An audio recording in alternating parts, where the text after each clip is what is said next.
Et hier encore, j'entendais: «Mes élèves n'ont pas conscience qu'ils ne font pas le nécessaire pour y arriver. Ils se rendent pas compte qu'à la fin de l'année, il y aura une décision qui va être prise pour leur orientation, pour autre chose».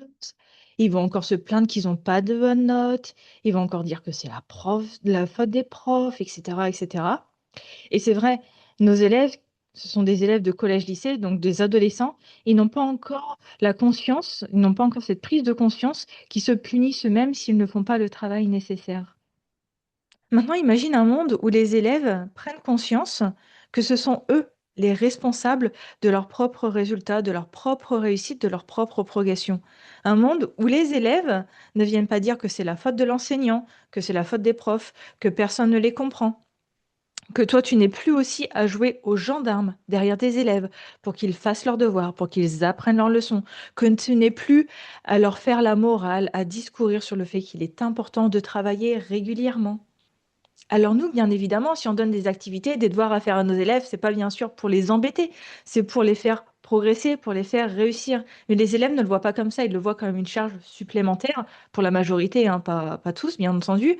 Et nous, en tant que tout bon prof, bien évidemment, on veut que nos élèves réussissent. Donc on va essayer d'être le plus rigoureux possible dans nos préparations et on va faire ensemble en sorte de réfléchir à une bonne démarche d'apprentissage pour nos élèves. On va veiller à construire des séquences logiques qui débouchent sur un projet dont la réalisation va amener les élèves à réinvestir ce qu'ils auront appris durant la séquence, à mettre en lumière ce qu'on aura appris durant toutes les dernières semaines, mais aussi on pense à nos séances qui sont liées les unes aux autres et dans lesquelles on va essayer d'inclure tous nos élèves, des activités, on va mettre en place des activités progressives, des activités de réinvestissement, de réemploi, pour que les élèves manipulent au maximum la langue.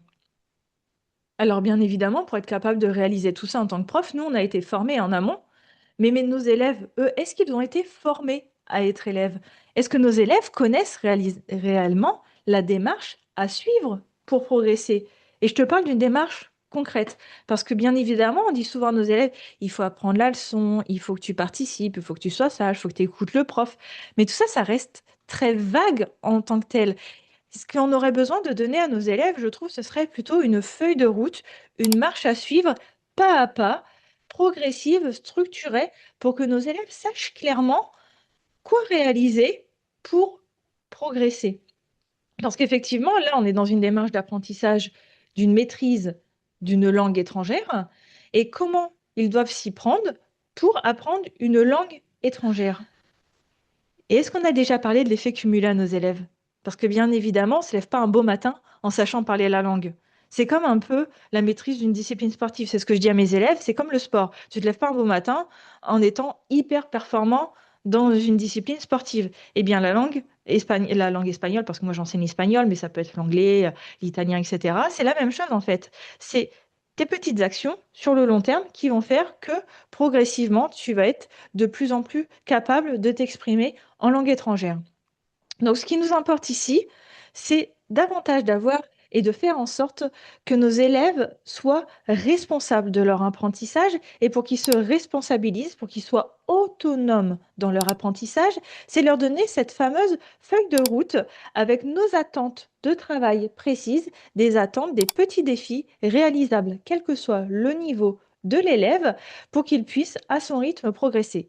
Parce qu'on ne va pas se mentir, on le sait tous, dans 80% des cas, quand c'est juste une transmission orale où on leur dit, voilà, il faut que tu apprennes tes leçons, sinon tu auras une mauvaise note et sinon tu vas pas t'en sortir, tu n'auras jamais le niveau, etc., etc., ça ressemble plus pour l'élève à un discours moralisateur. Et qui a envie de recevoir un discours moralisateur? Personne. Qui a eu un réel déclic après un discours moralisateur? Peu de personnes en soi. Donc l'effet, au lieu de leur donner un discours de leur faire un discours moralisateur, l'effet de leur donner une feuille de route, une démarche à suivre, déjà ça les responsabilise parce qu'ils se disent, ah bah voilà, moi je suis capable, je sais que je dois faire ça, ça, ça, et à la fin de ça, je vais obtenir mon résultat. Et il faut savoir aussi qu'on se trouve face à des adolescents qui sont des adultes en devenir. D'ici à peine quelques années, ce seront des adultes. Donc le tout, c'est aussi, je pense, de leur inculquer déjà des responsabilités, des façons de devenir autonomes, leur donner déjà les pré-clés, si je peux les amener comme ça, vers l'autonomie. Et en plus, ça, l'avantage, c'est que ça te permettra de valider une des compétences civiques également. Donc, il ne faut pas oublier que, comme tout un chacun, on ne fait confiance qu'aux personnes qui nous font confiance. Et ça fait partie aussi de la construction de l'adulte.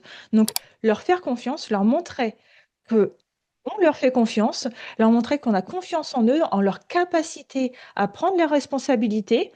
Eux, par ailleurs, ils diront: «Ah bah la prof, elle me fait confiance, je ne veux pas trahir sa confiance, donc du coup, au lieu de le faire pour faire plaisir à la personne, je le fais parce que je veux lui démontrer que moi, je suis un grand», parce qu'ils aiment bien jouer au grand aussi, à la fin du collège ou au lycée. «Je suis un grand, je suis capable de faire les choses moi-même». Alors attention, hein, on leur fait confiance et toute proportion gardée, parce qu'on connaît les adolescents qui aiment nous tester ou, sur le moment, ils disent: «Oui, oui, madame, vous inquiétez pas», puis en réalité, c'est pas du tout ce qui se passe. Mais l'idée est là. L'idée est de lui donner les clés pour pouvoir avancer seul et des clés concrètes. Donc, on va voir un petit peu comment ça se passe et je vais te faire justement un retour d'expérience pour t'illustrer un petit peu pour comment moi je fonctionne. Et puis comme ça, tu pourras me dire toi également et on pourra comparer ensemble et faire un échange à ce niveau-là. Donc, si tu as vu mes vidéos précédentes, tu sais que moi, je fonctionne avec une fiche de rituel. Donc, une fiche de rituel revisitée qui me permet de gérer la discipline de classe, associer objectif de travail et attitude en classe, parce que la fiche de rituel n'est pas une fiche de gestion de classe, c'est une fiche qui allie la vie de classe et le travail en classe, qui m'a permis aussi de redynamiser et donner plus d'animation au sein de mes heures de cours. Ça, c'est dans la dernière vidéo qu'on le voit. Et j'ai aussi réussi à avoir une meilleure gestion de mon temps durant mes séances de cours. Donc, dans cette vidéo, je vais t'expliquer ici comment les rituels m'ont aidé à me libérer de ce côté gendarme que j'avais derrière les élèves. Parce que, comme je t'ai dit, n'oublions pas, ce sont des adultes. Et les adultes, pas du tout, le lapsus. Ce sont des adolescents qui, justement, dans leur tête, sont un peu en mode je suis semi-adulte, je suis pas adulte, j'en ai marre d'avoir des gens derrière mon dos, j'en ai marre d'avoir mes parents. Et le côté gendarme va faire que accentuer un petit peu je dirais pas ce blocage, mais tu sais, ce côté un petit peu rebelle de l'adolescent. Donc l'idée, c'est de lui redonner ces rênes-là, cette responsabilité-là. Le gendarme, ce n'est plus moi, c'est lui-même envers lui-même. Et comment on fait ça? En rendant l'élève proactif dans son processus d'apprentissage. Donc, je vais t'expliquer comment cette fiche de rituel, c'est le dernier élément phare de cette fiche de rituel, m'a aidé à me libérer de ce rôle de gendarme pour avoir que le rôle d'enseignante et que l'élève lui-même puisse gérer quelles actions il effectue ou quelles actions il n'effectue pas qui peuvent faire avancer qui peuvent le faire avancer vers la réussite ou au contraire régresser dans son système d'apprentissage. Alors avant que je rentre dans les détails de ce qui s'est passé pour moi, je te rappelle que comme pour chaque vidéo, tu as une feuille de route spécifique à la vidéo que tu es en train de regarder. Donc chaque feuille de route est différente, bien entendu. Et dans cette feuille de route, tu retrouves les idées essentielles de cette vidéo, les questionnements que moi je me suis posés et les stratégies que j'ai mises en place pour justement avancer dans mes pratiques d'enseignement et des idées si toi aussi tu veux restructurer ta façon de fonctionner. Donc tu peux la télécharger gratuitement. Elle est en premier commentaire de cette vidéo. Et donc, pour ce qui s'est passé pour moi, c'est que je me suis dit que finalement, pour ne pas perdre beaucoup de temps pendant mon heure de cours à jouer aux gendarmes et plus à jouer à l'enseignante, il fallait que je rectifie certaines choses. Alors, ce que j'avais remarqué, comme je te disais dans la vidéo précédente, quand je veux modifier des choses dans ma pratique d'enseignement, je joue un peu à être ma propre stagiaire. C'est-à-dire que je m'observe, entre guillemets, je fais ma séance de cours normalement, et à la fin de la séance de cours, voilà, je me fais un petit bilan, voilà ce qui a fonctionné, ce qui n'a pas fonctionné, ce que j'ai apprécié, ce que j'ai pas apprécié, etc. Et en fonction de ce petit bilan-là, je réfléchis à ce que je peux mettre en place. Et là, ce que j'ai remarqué, c'est que les points sur lesquels je jouais trop aux gendarmes et desquels je voulais me détacher, c'était la vérification des devoirs, que tous les élèves travail, parce que c'est vrai que surtout pendant les travaux de groupe, avoir une vision d'ensemble de la classe, parce que tu es avec un groupe et puis un autre groupe qui est à côté, bah, tu en as un qui travaille pas forcément, etc. Vérifier que tout le monde soit bien concentré, écoute, se respecte. Enfin voilà, c'est tous les points sur lesquels on a beaucoup d'interruptions durant nos heures de cours, parce qu'on est obligé un petit peu de recadrer nos élèves. Et ensuite, il y a un autre point sur lequel on perd beaucoup de temps. Donc, si on cumule sur toutes nos heures de cours, sur une semaine, un mois, un trimestre, une année, c'est énorme. Et je voulais agir là-dessus. Et ce point-là, c'est justifier et argumenter. Et tu sais que les adolescents sont les rois pour ça, pour justifier, argumenter. Par exemple, pourquoi les devoirs sont pas faits? Oui, mais madame, j'ai pas fait mon devoir parce que si, parce que ça, etc. Fallait que je trouve quelque chose qui tranche. T'as fait ton devoir ou tu n'as pas fait ton devoir? Ensuite, pourquoi il est important d'avoir un cahier tenu à jour? Parce que souvent, bah, quand ça va sonner, certains auront mis du temps à écrire la leçon, ils ont écrit que la moitié, ou même pas l'histoire, il n'y a même pas l'histoire de ça a sonné ou quoi que ce soit. Tu sais que tu as toujours des élèves un peu où il faut passer dans les rangs et dire, ta leçon, là, t'as pas souligné, là, t'as pas écrit le vocabulaire, t'as pas fait ci, t'as pas fait ça. Et aussi, il y a l'idée de se mettre au travail rapidement, notamment pour les travaux de groupe. On en parle un petit peu dans l'animation de classe, mais c'est des points sur lesquels on a tendance, nous, en tant qu'enseignants, à prendre beaucoup de temps de cours, de temps, entre guillemets, perdu. Et si on a une solution pour contrer tout cela, ça va nous faire gagner en dynamisme de classe, en responsabilisation des élèves et aussi en ambiance de classe. Parce que du coup, tu n'as plus en fait à avoir, comme je te disais juste avant, ce discours moralisateur. C'est fait, c'est pas fait, c'est tout. Point. On passe à autre chose. Alors, les conséquences négatives que ça a sur un cours, donc tu t'imagines, hein, ça va être bah, déjà, dans un premier temps, gaspiller ton énergie. Parce que c'est vrai que sur le moment, tu as un élève, deux élèves, trois élèves, au bout d'un moment, tu as fait, ça commence à être lourd pour toi. Et du coup, ça va se ressentir sur le rythme de travail de la classe, parce que le rythme va être interrompu, ton cours va être haché. Tu vas perdre des élèves au passage, parce que à force d'interrompre ton cours, bah, les élèves qui sont un petit peu plus, bah, les élèves qui sont sérieux, tu sais, bah, ils sont bien patients 5 minutes, mais au bout d'un moment, ils commencent à en avoir marre aussi. Et l'ambiance de classe, du coup, n'est plus du tout détendue et plus propice et plus ouverte aux nouvelles propositions que tu vas lui faire. Et souvent, en plus, tu as le même discours. Tu as le même discours tous les jours à dire, t'as pas fait tes devoirs, t'as pas fait ci, t'as pas ton cahier, t'as pas ton livre. Donc, si on reste sur l'exemple des devoirs, pour prendre un seul exemple, donc si à chaque heure de cours, quand tu vérifies les devoirs, t'en as qui n'ont pas fait les devoirs parce que tu as des élèves qui ont la flemme, tu as des élèves qui ont oublié le devoir, tu as toujours plein d'excuses différentes. Certains n'en voient pas l'intérêt, donc ils n'ont pas fait les devoirs parce que bon, pourquoi faire des devoirs? Ou d'autres, ils t'imaginent des excuses, enfin, abracadabrantes. Donc, il faut trouver une solution pour couper tout ça. Alors après, quand je parle de devoirs, je ne te parle pas de devoirs qui sont lourds à faire. Je ne te parle pas d'un gros projet final ou d'un gros projet intermédiaire à faire à la maison. Ce sont des petites activités courtes d'entraînement, de manipulation, de choses qu'on a vues en classe et d'en s'entraîner à faire plus ou moins la même chose. Mais on y reviendra sur les devoirs. Je ferai un autre contenu plus tard sur les devoirs. Et d'ailleurs, on a l'habitude d'en parler dans la communauté, dans le cartable d'espagnol. Donc, si tu ne connais pas encore la communauté, tu as le lien en barre d'infos et tu peux y jeter un coup d'œil. Donc, c'est un ensemble d'enseignants de langue où on se retrouve et on échange sur nos situations de blocage du moment et les devoirs peuvent en faire partie. Quel type de devoir est le plus approprié en fonction de ton petit de séquence, en fonction du projet vers lequel tu veux mener tes élèves, mais à chaque fois, ça reste des devoirs courts.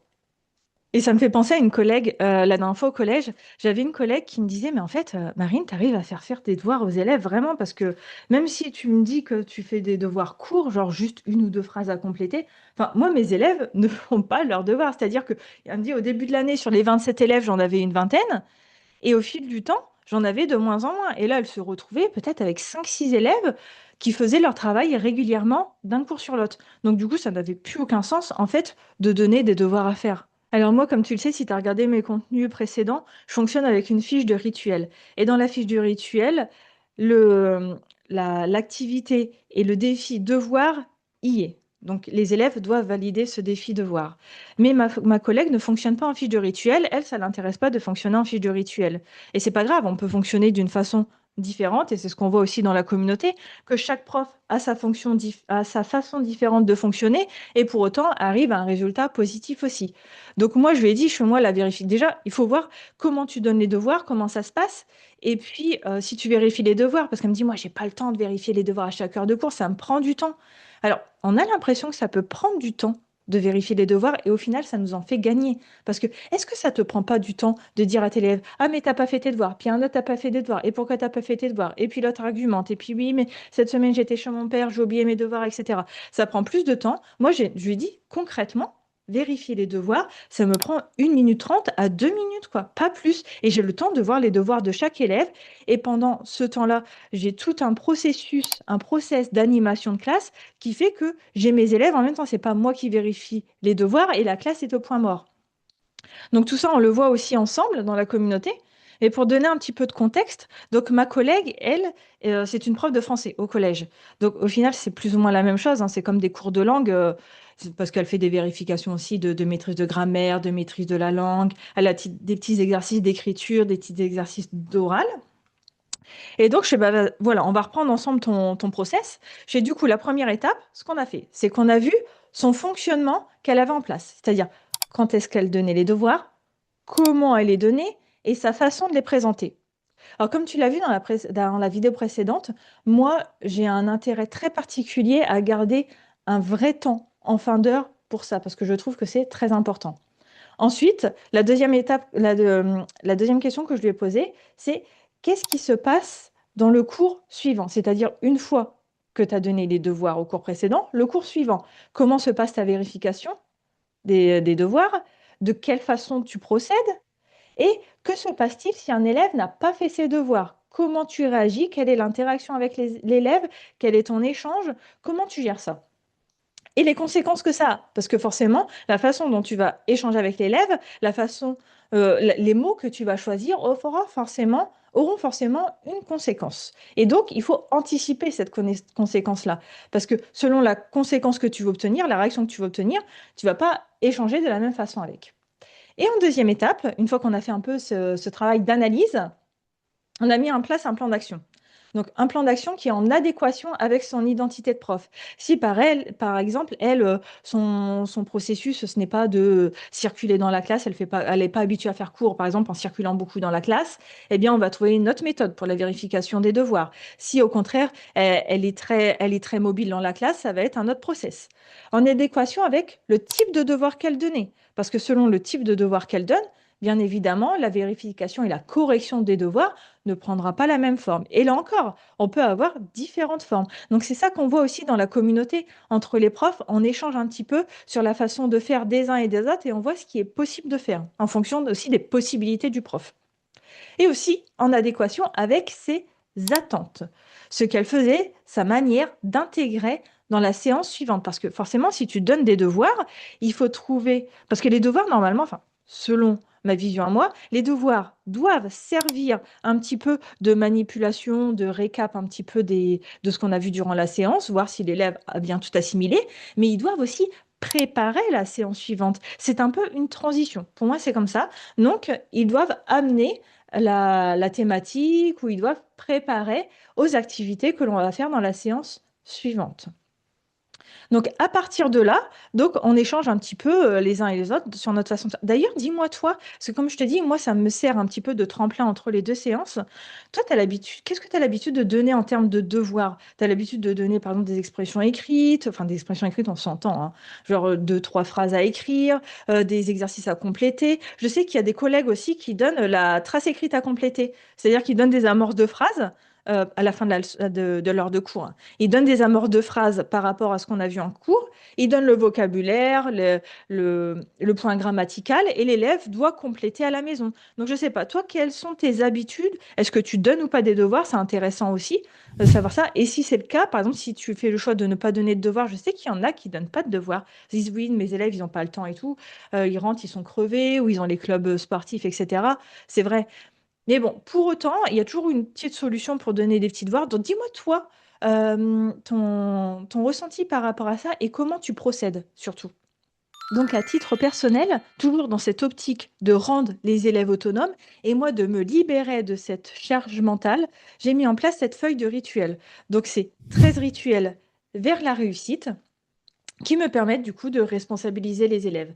Parce que avec cette fiche de rituel que les élèves ont en leur possession, comme je t'ai dit, c'est une feuille de route où ils peuvent eux-mêmes, en parfaite autonomie, valider ou non les différentes attentes que j'ai d'eux. Cette fiche répertorie les différentes attentes que j'ai d'eux pour chaque séance de cours. Donc à chaque séance de cours, ils savent ce qu'ils doivent faire, ce qui se passe si ce n'est pas accompli, parce que forcément, hein, il y a punition si ce n'est pas fait, mais je vais t'expliquer après pourquoi, comment, pardon.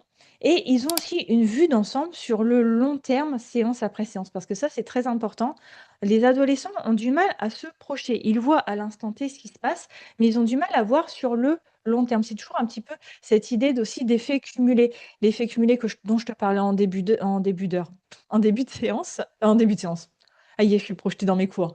En début de vidéo, heu, les élèves, ils voient de l'intérêt quand ils voient une progression sur le long terme et tant qu'ils n'ont pas ce visuel sur la progression, pour eux, ce qui arrive dans le futur n'existe pas, en fait. Ils voient ce qui existe à l'instant T. Donc c'est important que cette fiche de rituel puisse leur donner, pardon, une vision d'ensemble, sur le long terme. Et surtout, moi, ce que j'ai vu de mon côté, c'est que ça me fait aussi gagner, comme je te disais, du temps parce que moi, par exemple, toujours en restant sur l'exemple des devoirs, pour pas trop s'éparpiller, eh bien, moi, pour les devoirs, j'ai juste une vérification visuelle à faire. Je n'ai plus à intervenir. Je vérifie visuellement, les élèves ont fait, n'ont pas fait, c'est à eux de cocher ou ne pas cocher et c'est tout. Ensuite, la magie dans tout ça, parce que pour moi, vraiment, ça a été révolutionnaire, cette fiche de rituel. C'est pour ça que là, je te fais une série de 4 vidéos dessus, parce que vraiment, c'est quelque chose qui a fonctionné pour moi sur plusieurs plans et je voulais vraiment te le partager. Donc moi, du coup, je n'ai plus de gestion de classe à faire parce que, du coup, il y a plus cette place à la négociation, l'argumentation et cetera et cetera. Je n'ai plus à répéter sans cesse les mêmes règles parce que, de toute façon, tout est posé sur la fiche. Et puis je l'ai expliqué une fois, comme je t'ai dit dans les vidéos précédentes, cette fiche de rituel-là, je la mets en place dès la première heure de cours. Donc la première heure de cours, on prend un temps pour l'expliquer ensemble. Je dis voilà, moi je fonctionne comme ci, comme ça, et cetera. Eux me posent leurs questions, je réponds à leurs questions. D'ailleurs, si tu fais l'acquisition du pack, de cette fiche de rituel, donc de cette ressource, tu peux l'avoir directement en barre d'infos, hein. Donc tu as le lien, 13 rituels vers la réussite. Elle est sur mon site internet et elle vient avec un pack et il y a une vidéo dans laquelle justement j'explique comment je la mets en place, comment je la présente à mes élèves et les questions qu'ils m'ont posées et comment j'y ai répondu. Ensuite, je n'ai plus aussi à survendre mon cours et dire en quoi c'est important de travailler, et cetera, parce que comme je te dis, ils ont cette marge de progression, en fait, ce visuel de progression. Pour eux, c'est plus concret. Et en dernier lieu, je n'ai plus de plaintes, de discours, de négociations interminables avec les élèves. Parce que tu sais, par exemple, je sais pas, tu vas les réprimander parce qu'ils ont bavardé en fin d'heure et puis tu vas leur donner une punition ou je sais pas, une heure de colle, j'en sais rien. Donc sur le moment, ils vont ronchonner, mais tu en as toujours un ou 2, tu sais, à la fin de l'heure qui va dire: «Oui, mais madame, en fait, c'est lui qui a commencé, c'est lui qui m'a demandé mon bâton de colle» et puis voilà. Ils vont toujours négocier. Que là, il y a pas de négociation possible. Action, réaction. Et en plus, comme ce n'est pas moi qui gère, c'est eux qui doivent mentionner ce qu'ils ont fait ou pas fait, ils sont obligés d'être d'accord avec eux-mêmes, en fait. Donc du coup, je suis libérée de tout ça. Et la grosse variante que je voulais donner avec cette fiche de rituel, ce n'était pas un regard de, «Bah, tu pas bien fait ça, t'as pas fait ça et cetera, tu vas être puni». Parce qu'on pourrait le croire, même de la façon dont je te l'ai présenté précédemment, on pourrait le croire. Mais quand tu vas voir la fiche de rituel, tu vas voir que comme ce sont des défis qu'ils doivent réaliser, des attentes auxquelles ils doivent répondre, en fait, à chaque fois qu'ils répondent à ces attentes-là, ça leur donne une valorisation. Donc tu verras les différentes valorisations que j'ai mises en place. Et en fait, c'est plutôt pour dire à l'élève: «Bah, tu vois, tu as ta feuille de route, si tu suis les indications, non seulement tu vas réussir en classe, mais je peux te valoriser de différentes façons». Donc c'est ça aussi, hein, la responsabilisation, c'est être responsable de ses actes, mais de voir aussi que derrière, il y a des choses positives qui se passent. Parce que, tu sais, bah, en début d'année, hein, il y a ils doivent signer le règlement intérieur et le règlement intérieur, c'est ça justement. Par exemple, si tu fais pas le travail, si tu manques de respect, machin, machin, machin, tu vas être sanctionné. Que là, c'est l'inverse. D'office, je te dis que si tu remplis ta charte, si tu remplis les attentes, tu obtiendras ceci ou cela. Et comme tu le sais, nos adolescents aiment bien, bah, négocier, hein, comme je te disais juste avant. Négocier, ils aiment aussi, défier ou relever des défis et c'est aussi comme ça que je le présente, cette fiche de 13 rituels pour chaque heure de cours. C'est-à-dire que si tu as réussi à accomplir ces 13 rituels, eh bien, tu obtiens ta récompense. Donc du coup, je trouve que ça marche mieux sous forme de défi que sous forme d'injonction en disant: «Bon, bah, voilà, si tu n'as pas fait ci, si tu n'as pas fait ça, tu seras puni». Alors, je ne sais pas à quelle période de l'année scolaire tu vas regarder cette vidéo, mais dans la prochaine vidéo, donc là, on en a fini avec les rituels de classe et les thématiques qui sont associées. Mais dans la prochaine vidéo, on va aborder quelque chose qui est un peu gonflant pour, pour les enseignants. Enfin, je pense que tu partages mon avis. C'est remplir les bulletins trimestriels. On est à court d'idées. Il faut trouver un commentaire différent pour chaque élève, à chaque trimestre, etc., etc. Parfois, on a court d'idées. Alors, ce que je te propose, c'est de te faire une vidéo sur cette thématique-là et je vais te créer bien sûr une ressource qui va avec. Mais dans cette vidéo, je vais te dévoiler un petit peu mon process. Comment moi, je réussis à faire en sorte que cette tâche soit déjà beaucoup moins pénible pour trouver toujours de l'inspiration, pour donner des commentaires aussi pertinents pour chaque élève, pas dire très bien ou à travailler, à améliorer, assez bien. Ça, ce sont des commentaires au final qui ne servent à rien. Comment aussi, adapter ces commentaires, que ce soit enfin ces observations dans les bulletins, qu'on soit au premier, deuxième, troisième trimestre ou alors selon le profil d'élève et comment ne pas donner l'impression justement que les commentaires soient bâclés. Donc comment faire en sorte de travailler rapidement, efficacement, mais aussi que nos commentaires soient utiles? D'ailleurs, dis-moi, toi, quelle classe tu as actuellement cette année quand tu écoutes cette vidéo? Donc, quel niveau? Donc, déjà, c'est au collège, au lycée, quel niveau tu as? Quelle spécialisation tu as? Et ton profil de classe pour qu'on voit un petit peu les uns et les autres et puis qu'on puisse se donner des idées sur le type de commentaires qu'on peut se donner. Donc, n'oublie pas qu'en premier commentaire de cette vidéo, je te laisse ta feuille de route spécifique à cette vidéo où je te donne du coup toutes mes idées et mes stratégies pour adapter ma feuille de rituel à l'autonomie des élèves. Et puis, comment aussi, toi, tu peux repenser tes rituels et tes habitudes avec tes élèves pour aller dans ce sens. Et moi, je te dis à bientôt dans une prochaine vidéo.